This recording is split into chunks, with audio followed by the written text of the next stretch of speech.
السلام علیکم ورحمۃ اللہ وبرکاتہ۔ ناظرین مستمعین، اللہ آپ سے راضی ہو جائے ہمیشہ کے لیے، اور اللہ تبارک و تعالیٰ آپ کو اپنی رضا کے خزانے نصیب فرمائے۔ ہم نے اپنی زندگی میں بہت سے مرد و خواتین کو دیکھا ہے کہ ان کے مالی نقصان ہو جاتے ہیں، جانی نقصان ہو جاتے ہیں۔ کچھ خواتین ہیں کہ جن کو طلاق ہو جاتی ہے، یا ان کے گھر جو ہیں وہ بظاہر اجڑ جاتے ہیں، لیکن ہوتا یہ ہے کہ مالی نقصان کے بعد یا جانی نقصان کے بعد یا کسی ناخوشگوار فیصلے کا سامنا کرنے کے بعد ہم نے ان لوگوں کو دیکھا ہے کہ وہ اللہ کی طرف پلٹ آتے ہیں۔ نماز کی غفلت دور ہو جاتی ہے، وہ مصلی کو وقت دیتے ہیں، مسجد کو وقت دیتے ہیں، قرآن کو، اذکار کو وقت دیتے ہیں، یعنی کہ وہ آخرت کے گھر کے لیے ہمہ وقت لگے رہتے ہیں۔ تو ہم ایسے احباب کی خدمت میں یہ گزارش کرنا چاہتے ہیں، جی یہ وہ اصل خزانہ ہے جو آپ نے پا لیا ہے۔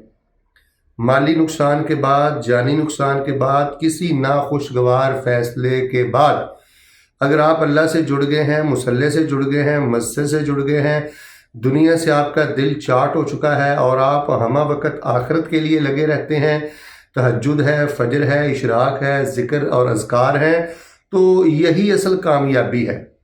وہ جو پہلی محرومی ہے وہ کوئی محرومی نہیں ہے۔ مال کا چلے جانا کوئی محرومی نہیں ہے، پیارے کا فوت ہو جانا کوئی محرومی نہیں ہے، اگر آپ کسی کے ظلم کا شکار ہیں، کسی نے آپ کے معاملہ میں ناخوشگوار فیصلہ کر دیا ہے، یہ کوئی محرومی نہیں ہے۔ اصل محرومی اللہ کی محبت سے محرومی ہے، اصل محرومی نماز سے محرومی ہے، اصل محرومی اذکار سے محرومی ہے۔ اگر آپ کو اذکار والی زندگی مل چکی ہے، مصلی والی زندگی مل چکی ہے، اللہ کی محبت والی زندگی مل چکی ہے، تو یہ سب محرومیاں اس خزانے پہ قربان کی جا سکتی ہیں۔ تو آپ پریشان نہ ہوا کریں، گندم کی روٹی آپ کو ملتی رہے گی، چاول آپ کو ملتے رہیں گے، کھانے پینے کو انشاءاللہ آپ کو ملتا رہے گا۔ سوچ بلند رکھیں، اندر سے خوش رہیں، الحمدللہ میرے اللہ، قبر کے منہ میں جانے سے پہلے پہلے، گڑھے میں جانے سے پہلے پہلے تو نے مجھے اپنی محبت دے دی، تو نے مجھے سجدہ دے دیا، قیام دے دیا، رکوع دے دیا، میرے اللہ تو نے مجھے سب کچھ دے دیا۔ میرے پیارے مستمعین ناظرین، جس کو اچھی نماز مل گئی، جس کو لمبا سجدہ مل گیا، جس کو تنہائی کا ذکر مل گیا، واللہ العظیم اس کو سب کچھ مل گیا، اس دنیا کا سب سے قیمتی خزانہ مل گیا۔ وہ لوگ جو دولت کے نشے میں ہیں، تعلقات کے نشے میں ہیں، اور عہدوں کے نشے میں ہیں، سیاست کے نشے میں ہیں، ان کو کبھی شرم نہیں آتا کہ اللہ ہے، زندہ ہے، اس کی بارگاہ میں پیش ہونا ہے، اس کی ملاقات کے لیے میں نے تیاری کرنی ہے۔ یہ ہیں اصل میں محروم ترین لوگ، یہ وہ لوگ ہیں جن کو دنیا نے ڈس لیا ہے۔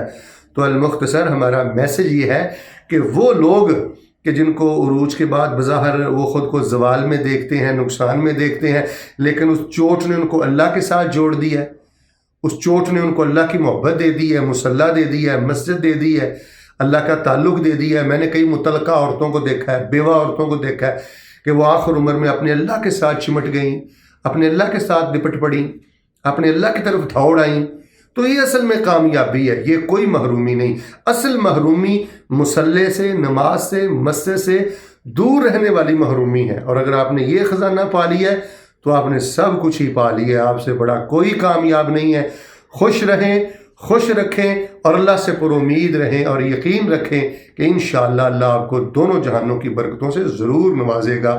اللہ تعالیٰ مجھے اور آپ کو دین کے خزانے نصیب فرمائے، آمین ثم آمین۔